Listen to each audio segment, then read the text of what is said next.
Bendiciones, salud y paz, tranquilidad, sosiego, shalom para toda esta amada audiencia que está en este momento en sintonía con el pastor y doctor Nicanor González, presentándole una defensa, una apologética del Evangelio de Jesucristo, representando nuestra incorporación, The Good Samaritan Center, Monastery Church. Está en inglés el nombre, pero el Centro Samaritano Iglesia Monasterio sería la interpretación en español. Y hemos hecho esta incorporación para que cuando sigamos en estas programaciones podamos recibir fondos y poder usarlo para seguir escribiendo y produciendo más materiales para ustedes que estarán y están en sintonía con esta programación de apologética del Evangelio de Jesucristo. Tenemos toda una vida para hablar del Evangelio de Jesucristo y conversar. Cuando hablamos del Evangelio de Jesucristo, estamos hablando de la palabra que Cristo habló, que Cristo enseñó, que Cristo presentó, que Cristo vivió, que Cristo la usó para discipular a 12 hombres que estuvieron 3 años y medio con él en Israel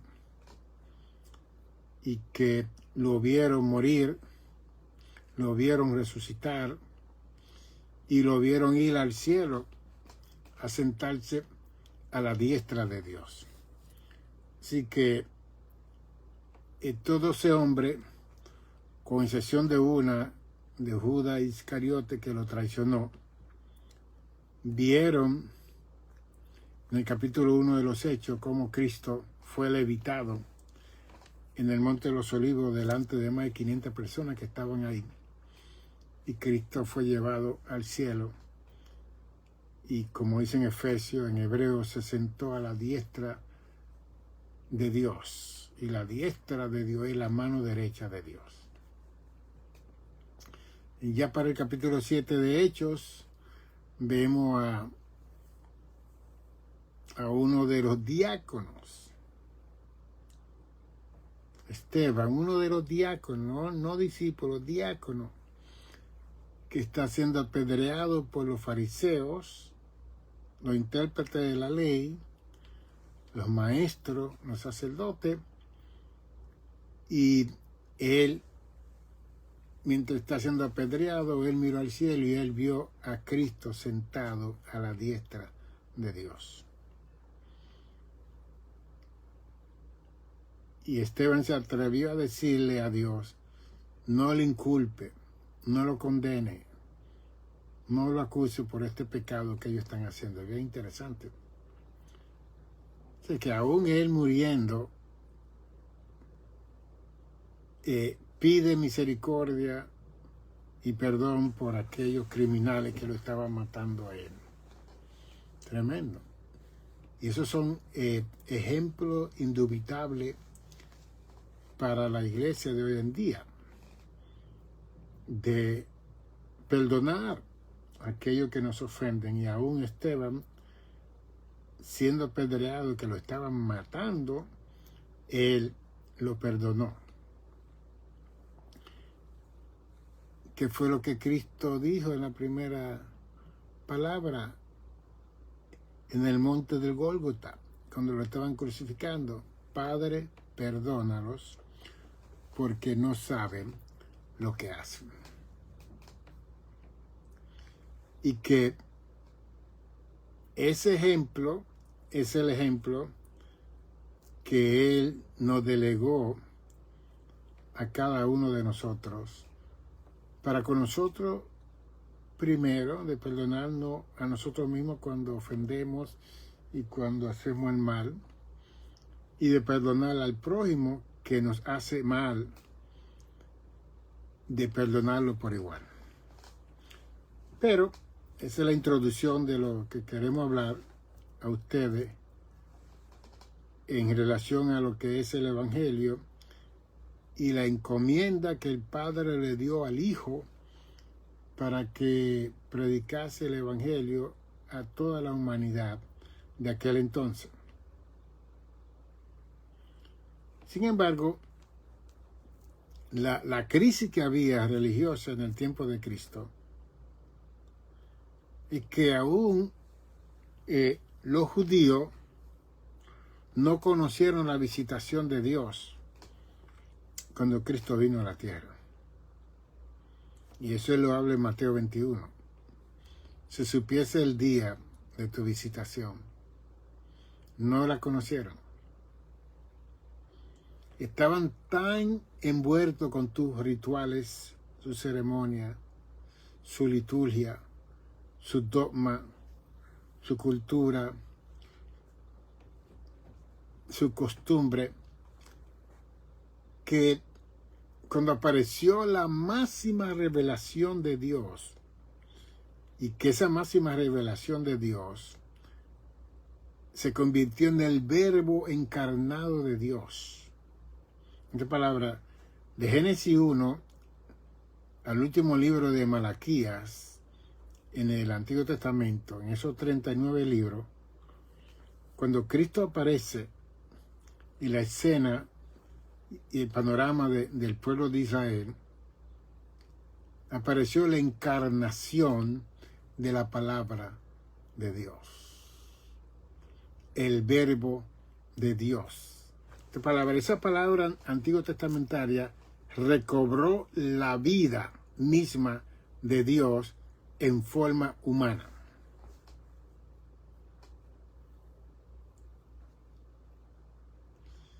Y al tomar forma humana, habló a los seres humanos para alcanzar precisamente al ser humano. Y para que eso ocurriera, el verbo, la palabra, la acción, la dinámica, la vida de Dios se engendró en la Virgen María. Y estuvo 9 meses para que esa palabra se hiciera carne, como dice Juan 1:1. En el principio era el verbo, y el verbo era con Dios, y el verbo era Dios. Y Juan 1:14, y este verbo fue hecho carne. Y vimos su gloria, gloria como del unigénito, el único de su clase, lleno de gracia y de verdad. Wow.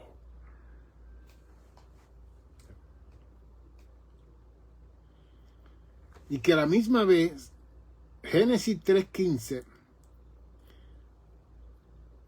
cuando se promulgó el edicto de parte del cielo, que la simiente de la mujer le iba a nacer un hijo,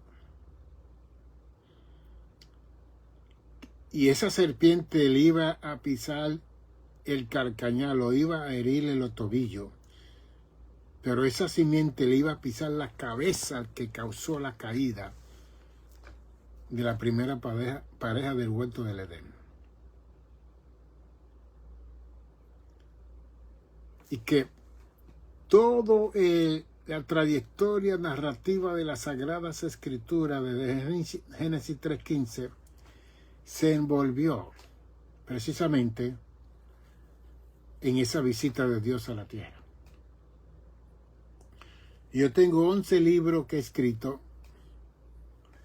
y en esos 11 libros yo hablo de toda esta cosa con más lujo de detalle, aunque en una hora yo no puedo cubrir todo lo que quiero mencionarle a ustedes. Esa es una. La otra cosa es que todo lo que Dios hizo en el Antiguo Testamento tenía que ver con Dios y no con el pueblo de Israel. Ouch. Que el pueblo de Israel fue un pueblo instrumental de Dios, pero lo importante aquí no era Israel, era Dios y la promesa de Dios y el cumplimiento de su palabra. Y que esa palabra no volvió atrás vacía, como dice Isaías 55:11, que la palabra de Dios no vuelve atrás vacía, sino que hace lo que intencionó que tenía que hacer con aquello a la cual fue enviada. Y yo sé que las 40 millones y más de iglesias que hay en el mundo, hablamos tanto de Israel y de los profetas y de las peleas, y hablamos tanto porque esa es la historia, ¿no? Pero dentro de todo ese movimiento había un concepto, que eso es lo que yo hablo en este libro, movimiento y concepto. Y cuando hablo de movimiento estoy hablando de todo ese mobiliario que Dios tuvo que hacer para querer establecer el concepto, que es la base, la fundación que Israel necesitó y necesitaba para que cuando viniera lo máximo, lo real, lo encarnado en la persona de Jesucristo, fuera aceptado, y no fue. Al contrario. Cuando vino lo real, cuando vino la máxima revelación de Dios, ellos se asustaron. Ellos dijeron que eso no era Dios, que era un impostor. Tenía que morir. Es increíble. Toda la profecía del Antiguo Testamento tuvieron que ver con el Hijo de Dios. Todo el movimiento de Dios en el Antiguo Testamento tenía que ver con el Hijo de Dios. Isaías 7:14. He aquí, la Virgen concebirá y dará a luz un hijo, y su nombre será Emmanuel, que significa Dios con nosotros. Entonces, cuando usted lee toda la versión del profeta Isaías, todo es una cristología, que le llamamos a la profecía de Isaías el Evangelio en miniatura. Porque en el Antiguo Testamento es el profeta que más menciona la palabra del verbo de Dios, el nacimiento. Capítulo 11, el espíritu que iba a abordar. Capítulo 9, 6, consejero, Dios fuerte, príncipe de Padre eterno. Se mencionan los nombres del Dios eterno en el verbo que iban a hacer, en la palabra que iban a hacer. Entonces, cuando Cristo viene al mundo, como ellos estaban esperando un Mesías, un conquistador poderoso, un hombre que lo liberara del imperio de Darío, del emperador romano, de Herodes, rey de Israel, de Pilato, el gobernador de Jerusalén. Ellos están esperando todo eso. Y de repente viene uno que vive lo que dice la ley, que la vive, pero que a la misma vez le muestra el verdadero espíritu de la ley a esos fariseos, a esos intérpretes de la ley, a esos escribas de la ley, a esos sacerdotes. Y que Cristo no solamente conocía la ley, sino que él conocía la esencia y la sustancia y el verdadero espíritu de la ley. Entonces, antes de Cristo, lo más grande para los judíos era Moisés. No había nadie, para los judíos, hasta el día de hoy no hay nadie más grande que Moisés. porque fue el que Dios usó para liberarlo de 430 años que estuvieron en Egipto esclavizados. Fue el hombre que Dios usó para preservar sus vidas en el desierto por 40 años, que ni las sandalias se le pudrieron y su ropa tampoco en 40 años. Fue el hombre que Dios usó para que saliera agua de la roca, para que la agua amarga se pusieran dulce, para que el mar rojo se abriera. Ellos vieron eso visiblemente. Y a través de la ley oral, ellos traspasaron esa información a las generaciones por generaciones. Y es tan interesante la situación de la muerte de Moisés, que en Deuteronomio, el último capítulo, habla que Dios fue el que enterró a Moisés. Moisés murió. Y Dios tuvo que enterrarlo. Porque si ellos hubieran conocido dónde estaba el cuerpo de Moisés hasta el día de hoy, ellos estuvieran adorando a Moisés.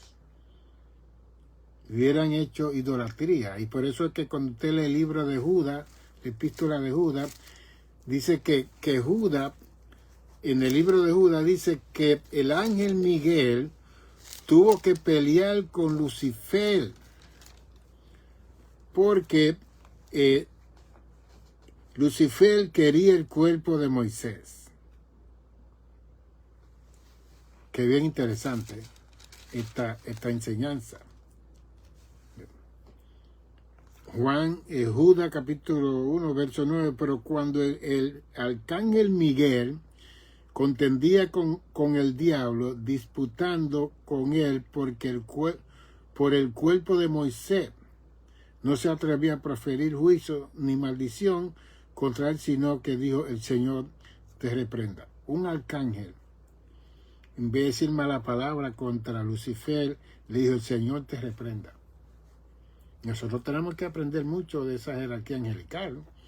Estamos hablando de Miguel, el ángel que vence a Satanás, el ángel que lo saca del cielo en Apocalipsis 12.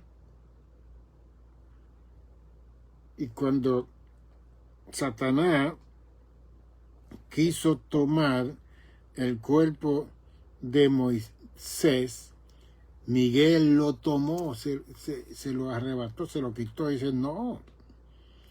Entonces Miguel tomó el cuerpo de Moisés muerto y lo puso en el lugar que Satanás hasta el día de hoy no sabe. Que es bien interesante eso también. ¿Bien? Y entonces, en vez de maldecir a Satanás, simplemente le dijo: el Señor te reprenda. Eso está en Judas, capítulo 1, verso 9. Y estoy hablando de Moisés en este momento porque hasta el día de hoy Moisés no fue sustituido. Cristo no sustituyó a Moisés delante de los judaizantes. Hasta el día de hoy, Moisés, porque ellos dicen que Cristo cuando habló con Dios, que Cristo cuando vio a Dios, que Moisés vio a Dios, que Moisés hablaba con Dios. Y cuando pusieron el tabernáculo de reunión en medio del desierto, y pusieron el lugar, los atrios, el patio, el lugar santo y el lugar santísimo, Moisés entraba al lugar santísimo. Y la Biblia dice en Éxodo que cuando Moisés entraba había una nube que se movía y toda la tribu de Israel que estaban alrededor del tabernáculo de reunión, ellos veían la nube, y cuando se paraba la nube era que Dios dejaba de hablar con Moisés. Y cuando Moisés salía de ese lugar, estaba tan brillante su rostro que tenía que ponerse para cubrirse. Tenía que ponerse de esa banda, de eso, hook, como le dicen en inglés, porque no lo podían ver cara a cara porque estaba brillando, porque se acercaba mucho a la gloria de Dios. Y él estuvo 40 días, 40 noches en el monte Sinaí. Así que todos ellos vieron a Moisés haciendo esa obra, recibiendo los 10 mandamientos, en Éxodo 20, Deuteronomio 5. escrito por la mano de Dios. Entonces aparece Cristo, nacido en Belén de Judea, que es un lugar pobre, nacido en un lugar donde habían animales, porque no había ni lugar en el hotel o el motel, el mesón, el lugar donde la gente se quedaban por una noche o 2 noches, no había. Y lo que le dieron fue el lugar donde estaban los chivos, la vaca. Ahí nació el Rey de Reyes y Señor de Señores. Después se cría en Nazaret, que era un barrio pobre, con muchas necesidades, ¿no? Que la jerarquía estaba en Jerusalén, ahí es que estaba el templo. Los que nacían en la parte sur de Jerusalén, ahí estaba la gloria de Dios. El templo de Salomón, que fue reconstruido por Herodes, que en el año 60 a.C. a Pompeya había destruido ese templo. Y cuando Herodes fue puesto como rey de Israel, en el año 37 antes de Cristo, Herodes decidió, porque él había nacido en esa área de Judea, y él decía que él era judaizante, practicante. Los judíos lo aceptaron, pero lo aceptaron más, porque los judíos siempre hacen la cosa por conveniencia. Cuando Herodes decidió tocar base con el templo en Jerusalén, se volvieron locos los judíos con Herodes. Y Herodes era un maleante, Herodes era lo peor que había en Israel. Pero él lo engañó. Y en el año 37 a.C. comenzó la reconstrucción de la destrucción que había hecho Pompeya en el año 63 a.C. Y ya para el año 10 a.C. ya Herodes había renovado el templo.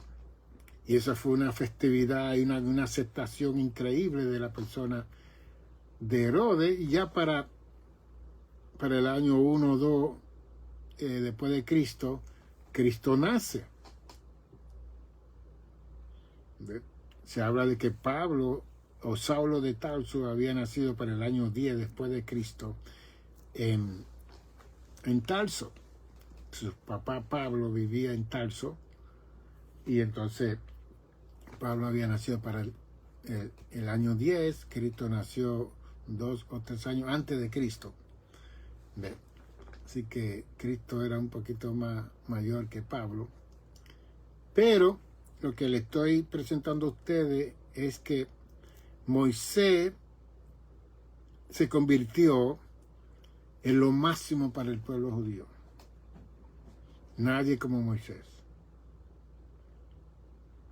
Entonces ellos no pudieron leer lo que dice Judas 1:9, que el arcángel Miguel, que es el príncipe de los ejércitos del pueblo de Israel, que eso está en Daniel capítulo 12, verso 1. Él es el príncipe que vela por Israel. Pero como los judíos no aceptaron a Cristo como su Señor, como su Mesías, como su Dios encarnado, el Verbo encarnado, entonces ellos no aceptaron el Nuevo Testamento. Entonces todo el escrito de Mateo, Marcos, Lucas y Juan, todo el escrito de la epístola de Pablo, de Santiago, de Judas, de Juan, no fue aceptado. Entonces ellos no pudieron leer a Judas, la epístola de Judas 1:9, que dice que el diablo contendía por el cuerpo de Moisés y Miguel tomó el cuerpo de Moisés y reprendió al diablo para que no tomase ese cuerpo.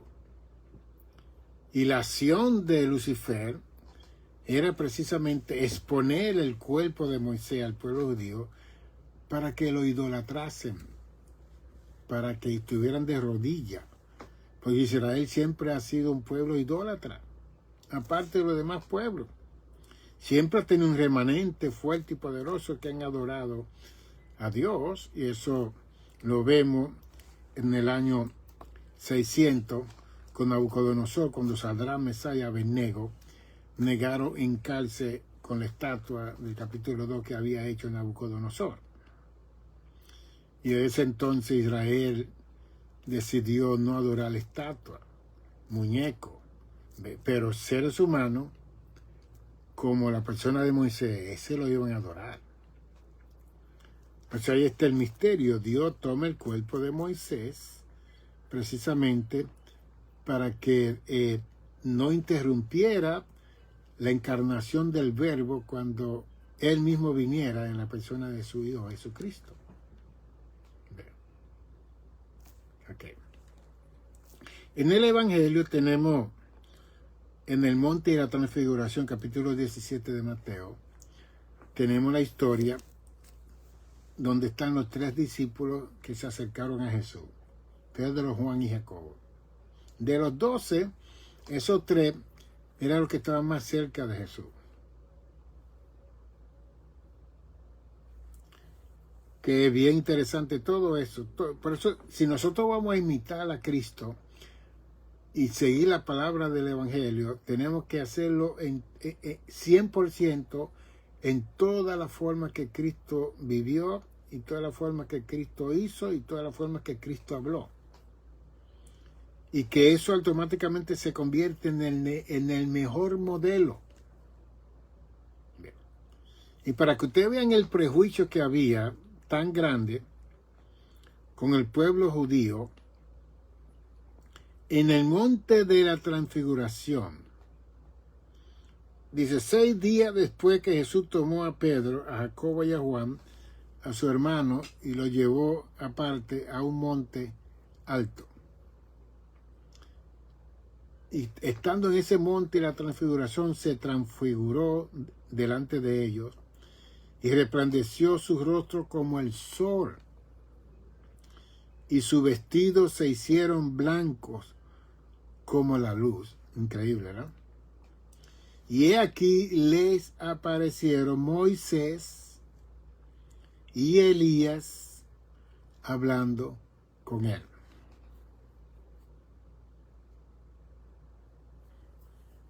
Ahora, la Biblia dice en Hebreos 9:27 que es necesario que el hombre muera y después el juicio.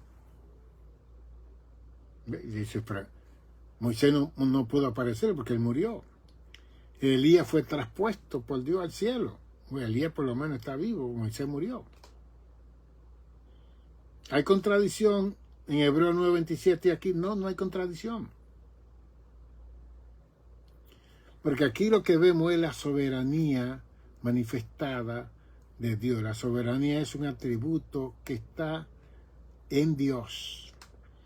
Y soberanía es que Dios hace como Él quiere, con quien Él quiere, donde Él quiera, lo que quiera. Y que cuando Dios determina que algo se lleve a cabo, se tiene que llevar a cabo. Porque aún Satanás, que engendró el mal, Satanás es un siervo de Dios. Satanás tiene que pedir permiso al Creador para él hacer sus cosas.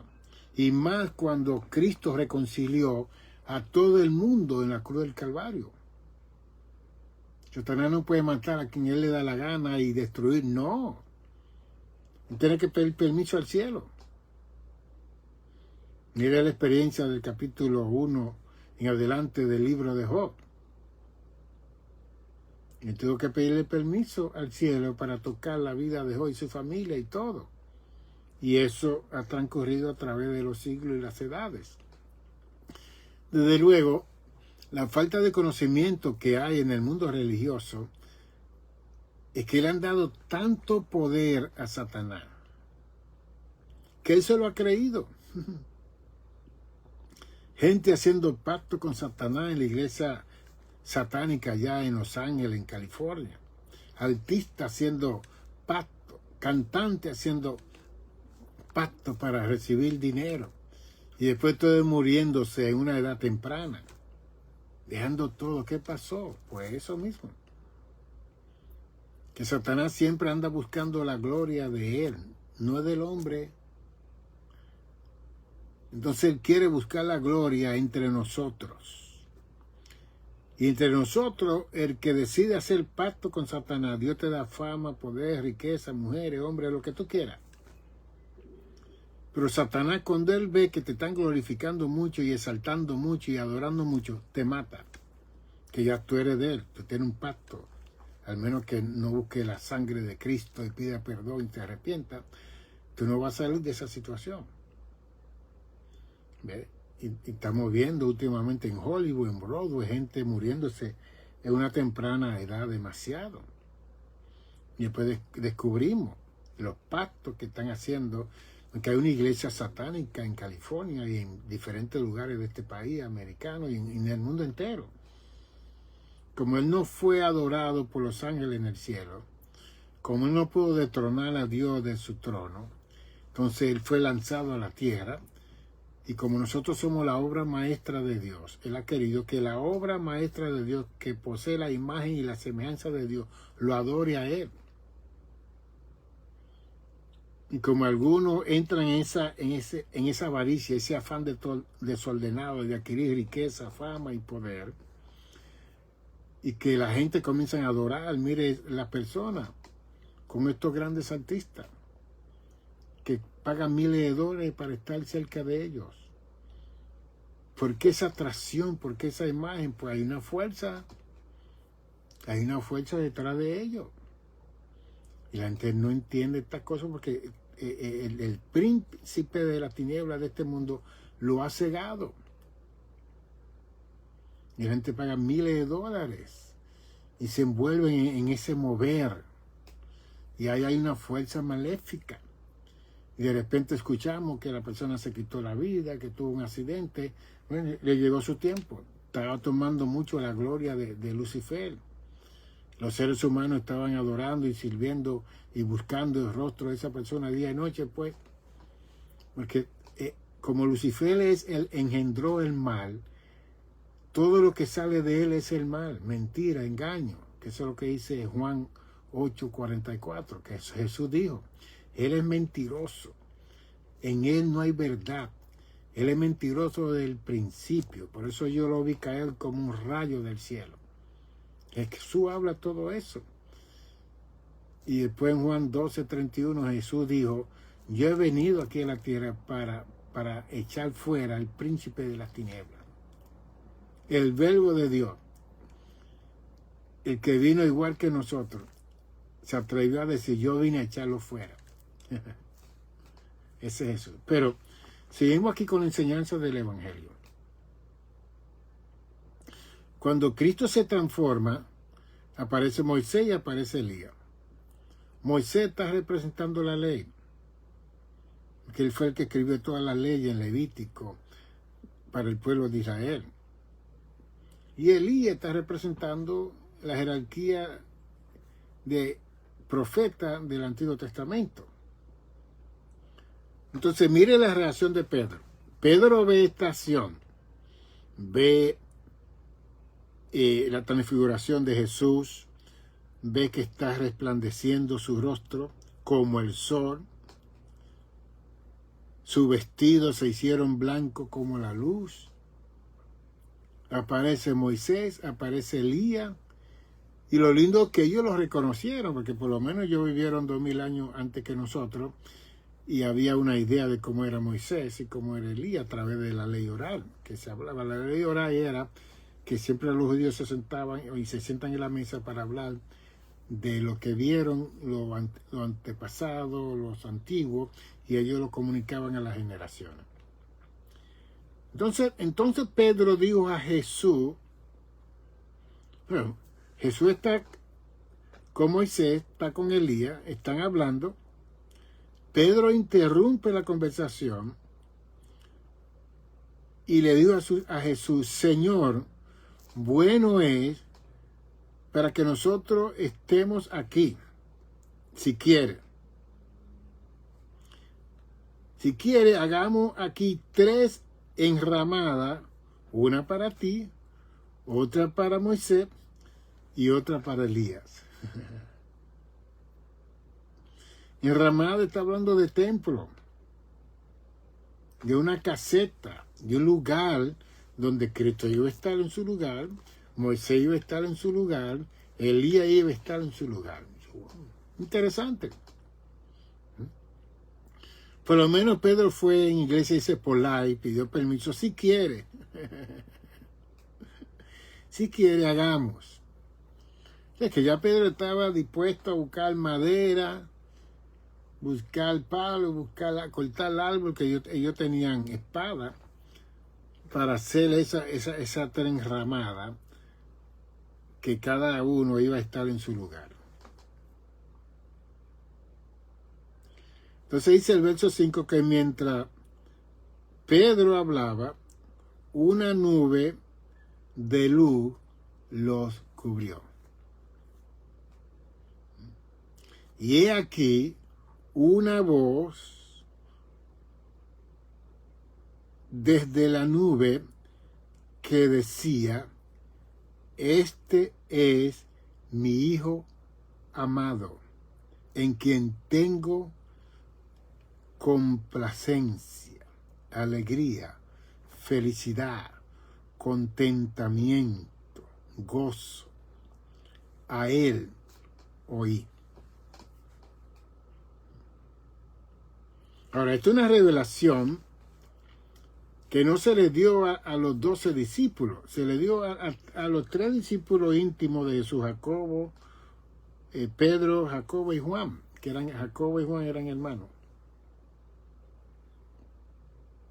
Porque los otros 9 no estaban ahí.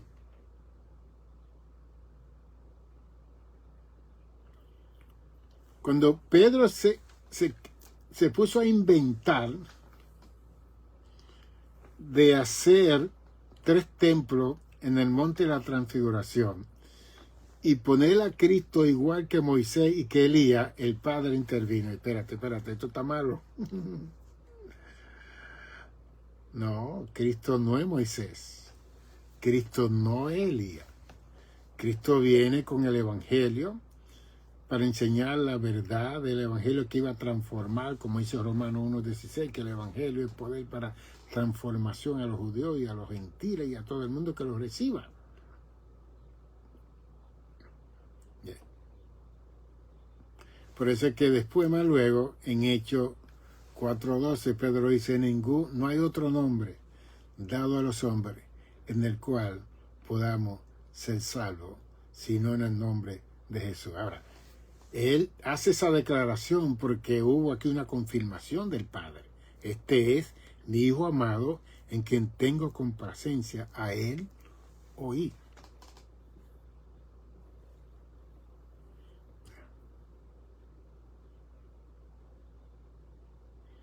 Entonces la pregunta mía es: ¿a quién estamos yendo nosotros como miembros de una iglesia?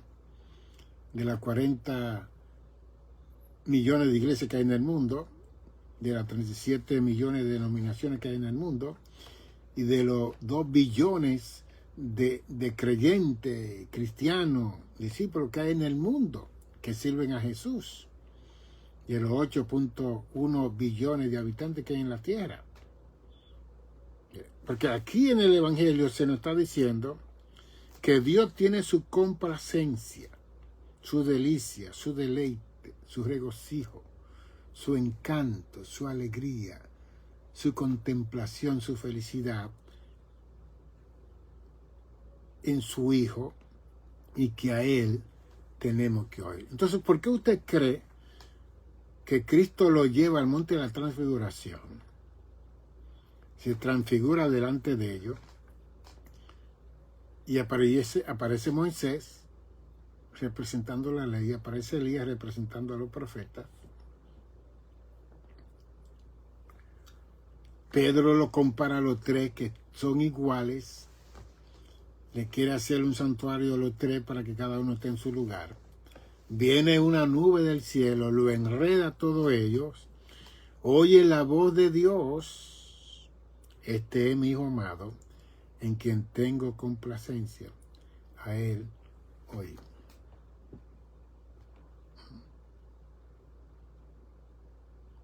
Y dice el verso 6, al oír esto los discípulos se postraron sobre su rostro y tuvieron gran temor. Cuando Moisés, Elías y Cristo estaban hablando, los discípulos estaban ahí viendo eso. No estaban de rodillas. Ellos estaban impresionados, que se estaban parados, que se estaban sentados. Nada había ocurrido físicamente con esos tres, con Pedro, Jacobo y Juan. Pero inmediatamente que oyeron la voz del cielo, que fue la voz del Padre, no fue de un ángel, este es mi Hijo amado, porque ningún ángel o arcángel o trono o dominio o serafín pudo decir esas palabras. Solo ahí, este es mi Hijo amado. Como dice Juan 3:16, porque de tal manera amó Dios al mundo que ha dado a su Hijo unigénito, para que todo aquel que en él cree no se pierda, mas tenga la vida eterna. Entonces, el que habla aquí no hay ninguna jerarquía angelical, de ningún poder y autoridad y potestad, fue el Padre que habló. Entonces, cuando el Padre habló, Pedro, Jacobo y Juan tuvieron gran temor y doblaron sus rodillas.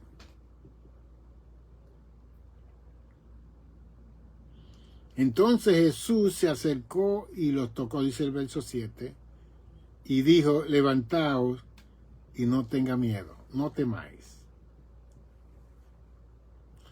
Y alzando ellos los ojos, a nadie vieron sino a Jesús solo. Tal parece que la iglesia hasta el día de hoy no ha podido entender esta gran revelación y esta gran enseñanza. Porque hasta este momento lo más grande para los discípulos era Moisés, no era Cristo. Hasta este momento lo más poderoso y lo más que Dios se había acercado a los seres humanos era la persona de Moisés.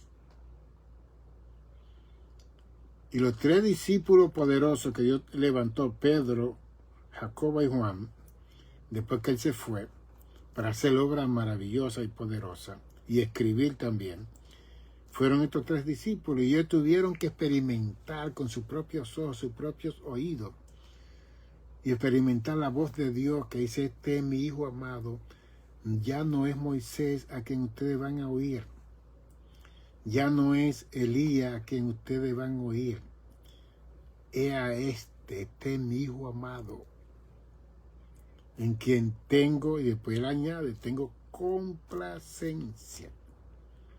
Un ser humano que fue tentado con todo, como dice Hebreos 2:18, con toda la tentación que nosotros pasamos. ¿Qué no le sucedió a Jesús? Lloró, se quebrantó, tuvo 33 años y medio caminando, vagando, no tenía dónde recostar su cabeza. En esos 3 años y medio ministró a ese pueblo y fue rechazado. Esta experiencia para estos tres discípulos lo confirmó a ellos. Lo entró más al conocimiento de Dios. Por eso es que yo enseño que el conocimiento de Dios es lento, gradual, progresivo y evolutivo. Bien. Y que hay que estudiar esta palabra buscando todas las formas posibles de no comprender o entender, sino de conocer por lo menos, para poder interpretar lo que la Escritura intencionó decir en el momento que habla la Escritura con la voz de Dios. Bien. Que ellos no se quebrantaron viendo a Moisés hablando, no se quebrantaron viendo a Elías hablando. Cristo lo estaba escuchando y ellos estaban hablando del sacrificio que iba a acontecer para ese tiempo y Cristo tenía que ver con eso. Pero cuando oyeron la voz del Padre, este es mi Hijo amado,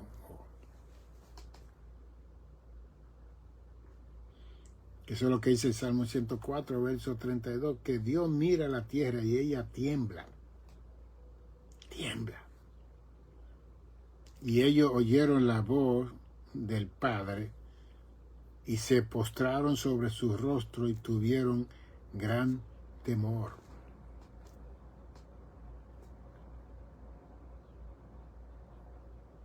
Cuando nosotros brincamos y saltamos en nuestras congregaciones, ahí no ocurre nada. Ahí no se está oyendo la voz de Dios. Ahí no va a haber quebranto, como lo hubo aquí, porque mire, lo más grande del Antiguo y hasta el Nuevo Testamento era Moisés. Y Elías ni se diga. Porque fueron dos hombres poderosos que hicieron milagros, portentos, señales, maravillas. Y había un respeto hasta no poder, aún dentro del discipulado de Jesús. Sin embargo, cuando vino la intención de igualar, de poner en el mismo nivel al Hijo amado, el Padre intervino. Yo no, eso no es así. Eso no puede suceder así.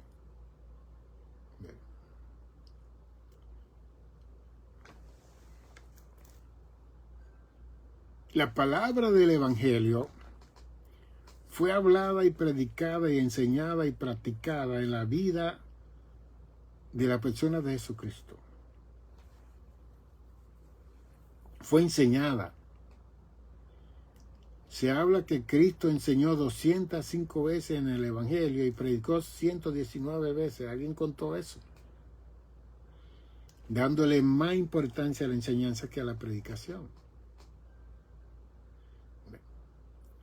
Y si vemos el ministerio de 3 años y medio de Jesús, fue un ministerio de enseñanza. Porque aún en la predicación tiene que haber la motivación de la enseñanza para crear el discipulado. Porque la predicación es la proclamación para alcanzar las almas. Que los evangelistas saben hacer eso muy bien. Los pastores también tienen que ser evangelistas para hacer esa clase de proclamación. ¿Ve? Pero los maestros, los didaqueos, son las personas que van a discipular a los que ya recibieron la proclamación del Evangelio. Y eso lo dice Efesios 4:12, con el fin de que ellos también sigan haciendo la obra del ministerio en la iglesia docente, en la comunidad donde está la iglesia y en la comunidad donde están ellos viviendo. Pues esa es la gran enseñanza de la transfiguración.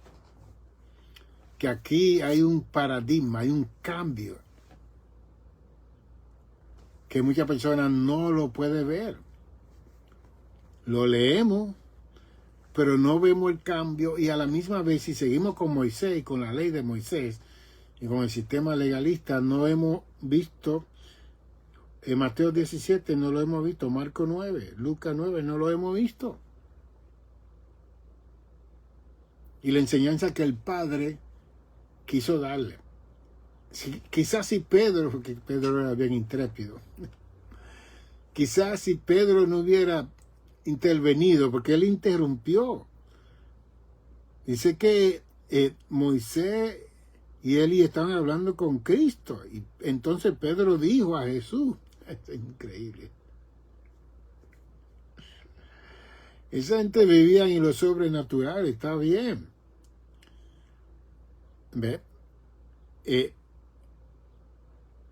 Él intervino la conversación, que si Pedro no hubiera intervenido, posiblemente le hubieran dado espacio a Pedro, a Jacob y a Juan para que escucharan la conversación de Moisés, de Elías con Jesús.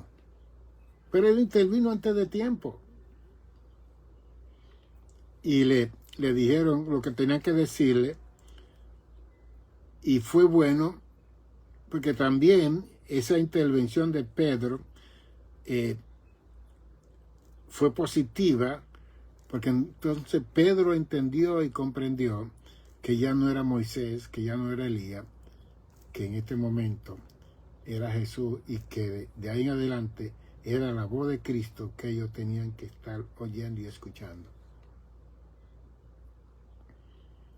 Todos los púlpitos de las más de 40 millones de iglesias tienen que hablar de Jesucristo. de la persona de Cristo. Usted puede dar un testimonio personal, puede decir algo de que ocurrió en su ministerio, pero todo tiene que caer en la persona de Cristo. No se puede quedar ahí. Usted no puede pensando que yo, y que yo, y que yo, y que yo, y que yo, y que yo, y él. ¿Dónde está él?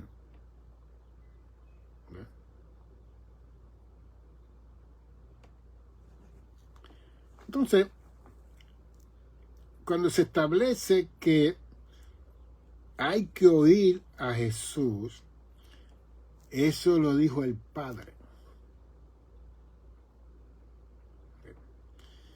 Y en Juan 1:18, Jesús dijo, a Dios nadie lo vio jamás. El unigénito, el único de su clase, que salió del seno del Padre, Él lo ha dado a conocer.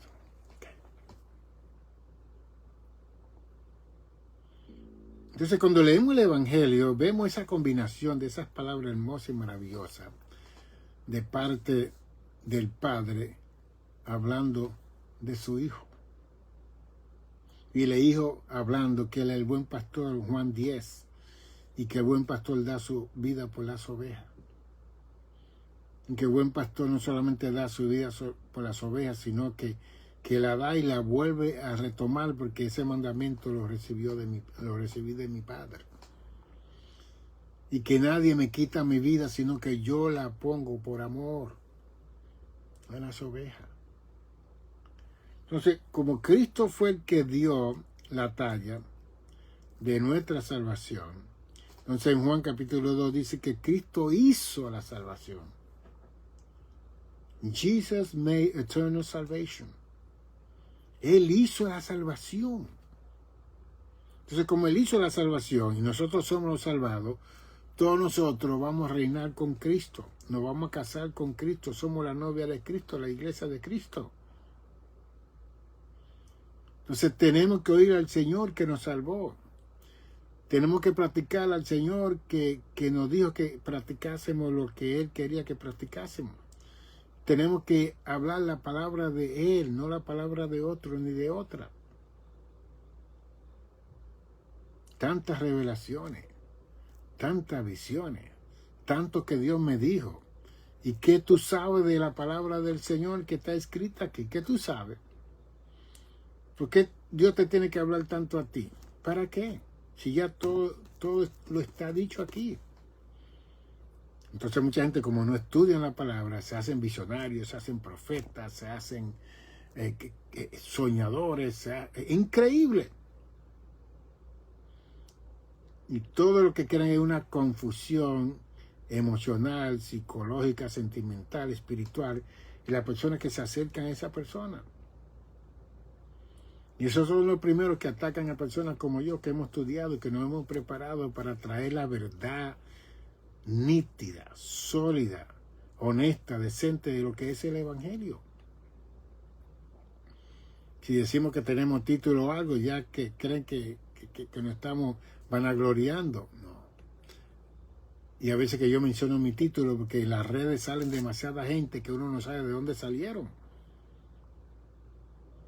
Menciono los lugares donde he estudiado para que vean que son lugares acreditados del estado de Nueva York. Y todos los años de experiencia ministerial y todo. No nacimos el otro día. No comenzamos el otro día. Pablo tuvo 17 años después de ser doctor y ser de todo, estudiando el Antiguo Testamento para entender la diferencia entre la gracia y la ley. Y a Pablo fue que Dios usó para hacer esa diferencia, porque ninguno de los discípulos podían hacer eso. Y él fue que escribió la maravilla y todas las cosas hermosas. Este libro es número 10 que yo he escrito. Hacia una teología de acción y reflexión pentecostal. Tengo miles de libros aquí en mi casa. Este libro lo queremos producir en Amazon y queremos traducirlo en inglés. Que esté como mi legado al pueblo hispano de lo que es la teología pentecostal. Con la bibliografía tiene 400 páginas. 400 páginas. Interesante. Y aquí yo presento, en el índice yo presento la iglesia que fundó Jesucristo, la palabra y acciones del fundador, una teología basada en toda la Sagrada Escritura, la formulación de la teología pentecostal, una teología de acción y reflexión, el contexto histórico de la iglesia primitiva y su teología sobrenatural, la iglesia pentecostal de hoy día, el cuidado que debe tener la iglesia pentecostal con lo sobrenatural, el programa de Dios en su teología pentecostal de lo sobrenatural, la perspectiva de la teología pentecostal, y el capítulo 11, la base teológica de la teología pentecostal de lo sobrenatural. Si usted quiere emprender un conocimiento de lo que es la teología pentecostal, esa fue la teología que Cristo le dejó a la iglesia. ¿Ve? Cristo dejó esa teología a la iglesia. Yo la tengo aquí escrita, después de 55 años de experiencia ministerial y más años. Y este libro usted lo puede mandar a buscar en foro duro y en foro blando o suave, para que comience a empaparse de esa teología sobrenatural que nosotros enseñamos, predicamos, pero que tenemos que seguir escribiéndola para que cuando mi generación no esté, por lo menos la generación que quede pueda decir a alguien escribió.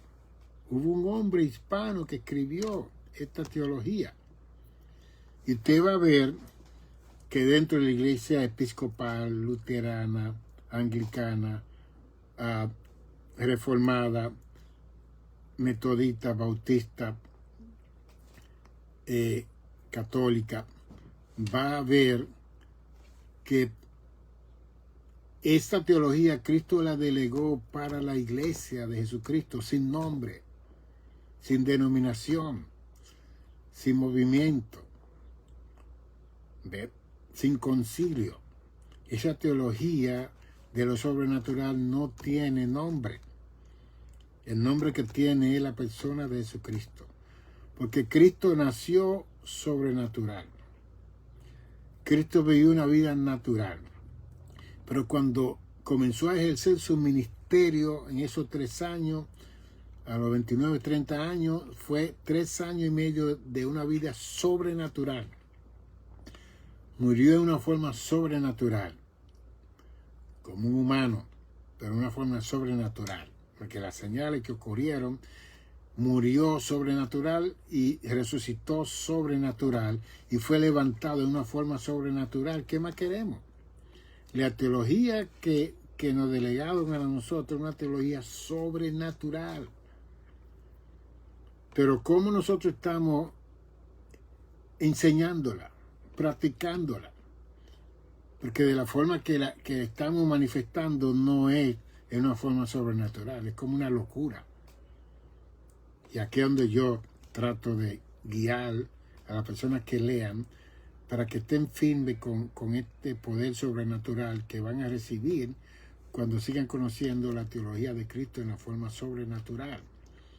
Así que usted me puede escribir a nicanor55@gmail.com, nicanor55@gmail.com, y me dice, doctor, yo quiero ese libro, y entonces yo le escribo para dejarle saber los precios que son para el foro duro y el foro blando.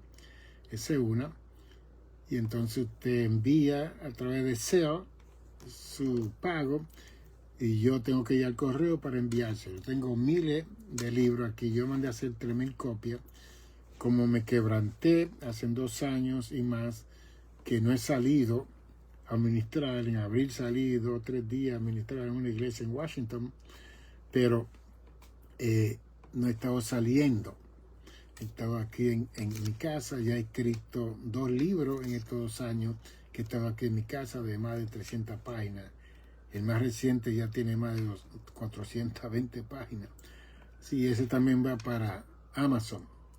El único que está en Amazon es la incomprensión del mal y la santidad de Dios. Eso usted lo puede buscar en Amazon. Se lo manda inmediatamente, se pone Reverendo Dr. Nicanor González, Amazon, y ahí va a salir ese libro, La incomprensión del mal y la santidad de Dios. Pero los otros 10 libros yo los tengo aquí en casa. Están en caja. Vamos a hablar con los pastores para hacer pro templo, dar un precio módico, y así que la congregación se pueda llenar del conocimiento de un hispano haciendo teología aquí en los Estados Unidos de América, que siempre hemos recibido la teología de otra gente que no conocemos, de otra gente que no son de nuestra cultura, de la idiosincrasia que nosotros tenemos, porque nosotros tenemos esta tendencia de glorificar a los de afuera que a los de adentro. Y eso es un problema que yo dirijo en mi escrito de todos estos libros.